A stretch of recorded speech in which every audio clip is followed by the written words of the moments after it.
JBN, we keep you informed. Two nabbed during $8 million drug bust in Kingston 20. The police are reporting the seizure of approximately $8 million worth of illicit drugs in the Kingston 20 area on Tuesday. A man and a woman were arrested in connection with the drug find, which took place about 1:30 a.m. during an anti-narcotics operation in the area. The police said the premises was searched and the following found: more than 1,600 pounds of compressed ganja, 1 kilogram of cocaine, 2 motor vehicles, 203,000 Jamaican dollars, and 2,050 US dollars. The identities of the two people taken into custody are being withheld pending further investigations. St. Mary farmer throat slashed. A St. Mary family is now mourning the brutal killing of a relative who was chopped multiple times and his throat slashed during a brazen daylight killing at Fraudster, Enfield on Monday. Dead is a 48-year-old farmer, Anthony Eddy, who was allegedly chopped to death by unknown assailants shortly after 5 p.m. in the community. A woman who gave her name only as Erica said she was a sister of the deceased and that her brother was an honest, hard-working man who did not deserve such a brutal end. According to the sister, Eddie suffered heavily at the hands of predatory thieves, whom she said robbed him of his farm produce at will and were operating with virtual impunity. He had a case in court on Tuesday, but he was killed before he got there, Erica said. He was robbed of several plantains and the matter was reported to the police.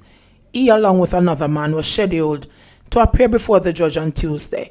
I strongly believe that he was killed as a result of that court case. It comes as a shock to us, as he was a very quiet and peaceful person. Carl Eddy, a brother of the deceased, said his sibling was involved in a conflict with a man from the community who was caught stealing his plantains earlier this year. It is a sad way for him to go, said the brother. The sad part is that he was killed in broad daylight and nobody saw anything. His throat was slashed and he also had chop wounds to the face and back.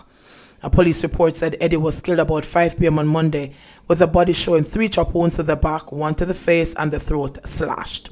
2 men have since been arrested in relation to the crime. Portland businessman Beachy Stout remanded in custody. Everton Beachy Stout MacDonald, the popular Portland businessman charged with the gruesome killing of his wife, today made his first court appearance. MacDonald appeared before the Kingston and the St. Andrew Parish Court, along with one of his co-accused, Oscar Barnes. The third co-accused, Donville Minot, was not in court. MacDonald, who was dressed in a white t-shirt and a pair of khaki cargo shorts, said nothing except to confirm his name. Clerk of Court Answered Lawson indicated that the case file is expansive, but noted that it was still incomplete. MacDonald was ordered to give his fingerprint to the police, and he and his co-accused were remanded until September 18. Tony MacDonald's partially burnt body was found last month inside a car in Sherwood Forest shortly after 9 p.m. with the throat slashed. Everton MacDonald and his 2 co-accused were taken into custody almost 2 weeks ago during a series of coordinated operations in Portland.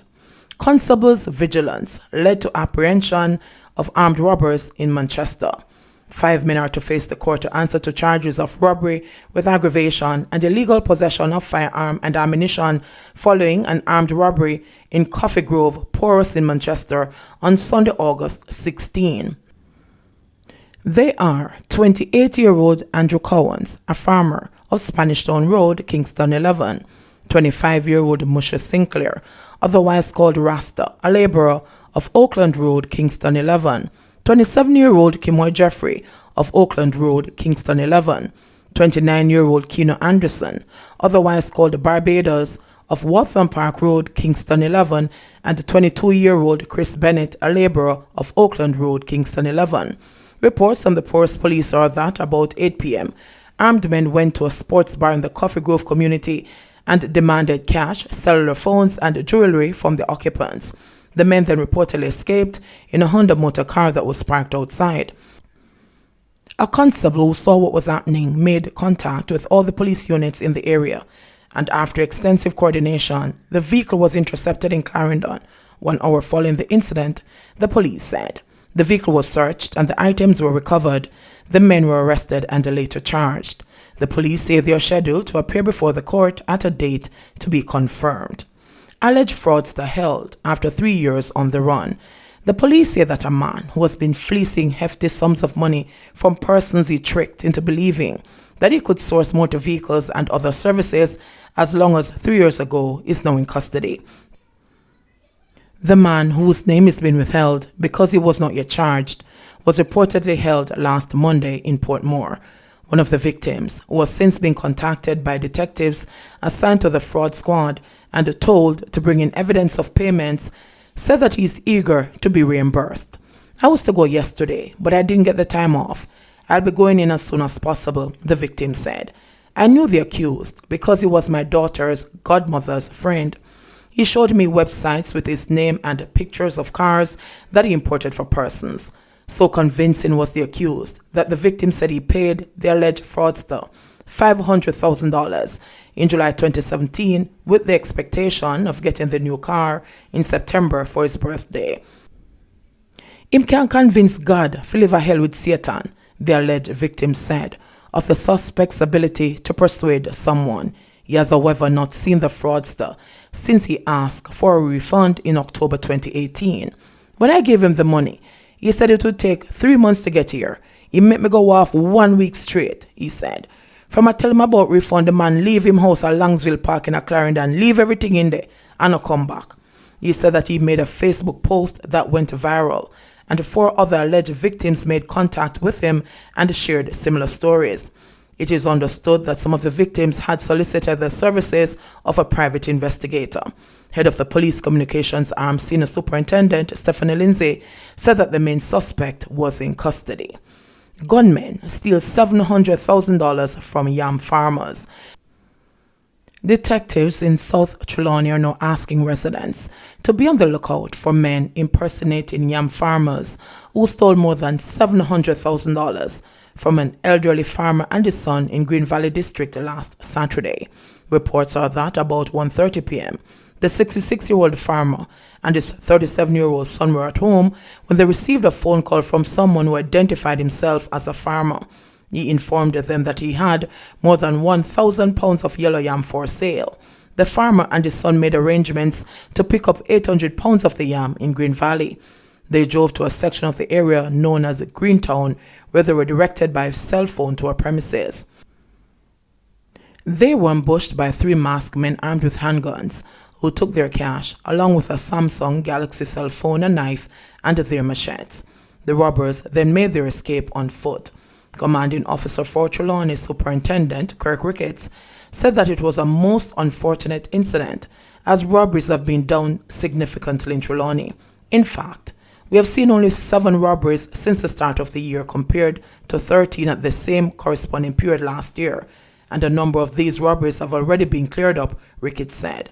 This is a case where persons, especially yam farmers, need to be more careful and vigilant when conducting business, especially with a party they don't know. He added, these farmers need to ensure that the prospective sellers are legitimate and also make checks with other farmers and even the police who are familiar with most farmers in South Trelawny to ensure that you're dealing with legitimate farmers like yourself. Several farmers said that they now intend to form a neighborhood watch group to help protect themselves. JDF reports successful contact tracing after 4 soldiers test positive for COVID-19. The Jamaica Defence Force, JDF, says there has been successful contact tracing for the 4 soldiers who tested positive for COVID-19. One has recovered while the others remain in isolation. JDF member Lieutenant Colonel Damien Query says the sources of the infection have been identified. We did the contact tracing not only from our own medical staff in Upper Camp, but also in conjunction with the Ministry of Health and Wellness, and so we have identified the contacts and all the protocols have been followed, he said. He said testing of these contacts has already started. Colonel Query noted that it is not mandatory for soldiers to be tested for COVID-19.